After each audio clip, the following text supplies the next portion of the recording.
মির্জাপুর 2 গ্রাম পঞ্চায়েতের আমাদের পদযাত্রা ছিল। আমরা 4টায় শুরু করেছিলাম, 4:30টায় শুরু করেছিলাম, এখনই শেষ হলো সেটা। দেখুন, আমরা লক্ষ্য করে দেখেছি এই মির্জাপুর 2 গ্রাম পঞ্চায়েত সবসময় কংগ্রেসের দখলেই থাকে।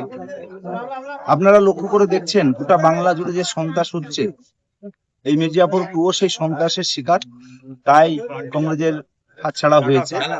আমরা এবারে এখান থেকে বিপুল ভোটে লিড পাবো, এটা আমাদের দৃঢ় বিশ্বাস।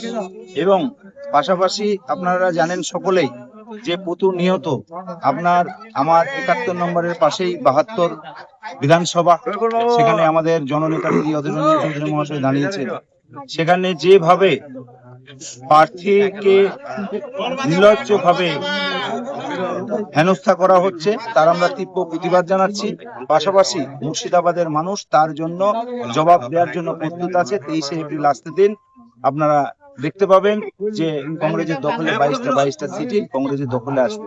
পাশাপাশি আমরা লক্ষ্য করে দেখছি আপনার এসআইআর এর যে ক্ষোভ ফেটে পড়ছে, এটাও আমরা লক্ষ্য করে দেখছি।